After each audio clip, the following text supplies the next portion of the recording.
this challenge of flat structures, hierarchy. What does organizational design look like? I think it's different for, a lot of it is driven sometimes by personalities. I'm not a believer in, massive hierarchy. I'm not a believer in a completely flat structure. Somewhere in the middle, leaning more towards flat. But I think that there is very dangerous sometimes to think that you can achieve everything you need to, however big or small the company is, particularly however small, by having a flat structure. Because if you lack those internal processes, if you lack the ability to be able to go to somebody, you lack the overall direction and vision that some people are going to provide. I'm not saying you need 10, 15 layers, but you need something that allows you to be able to operate effectively as a team. And I think that that's something that, we probably all grapple with.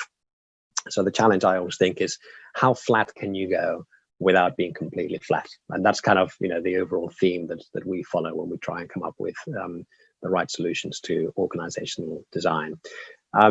Obviously, agility is absolutely key. You can set up teams for specific projects and then you can disband them. We do a lot of that. We operate in many ways through a squad model. And I think that's all part of how teams are going to evolve, as long as everybody is abiding by the same values. There's a total understanding of what goals are, and there is alignment on that, because operating in an agile squad environment where actually you lose track of what you're trying to achieve in the first place as a company and what values you are driven by, then it can actually lead to real challenges.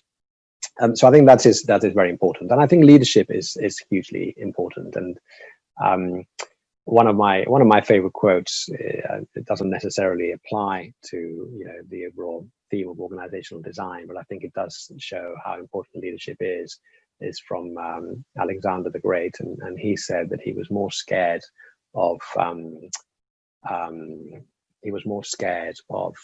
one lion leading 1,000 sheep than one sheep leading 1,000 lions. And I think it's a very relevant quote, because it just shows the overall impact that whether it's 1, 2, 3, 4 individuals can have at the top of an organization, who end up setting a lot of the vision and setting a lot of the traction that everybody's trying to achieve, and then get everybody in unison to follow behind. And as I say, it's not a numbers game, it's an employee engagement game, where to me the two main themes that are absolutely fundamental in having the right organizational design is having effective networking. Even if your organization is 10 people, doesn't matter, effective networking internally, and effective collaboration. And you have those two, and then I think you're very much on your way to having the right overall org design. It's not a bad thing to have.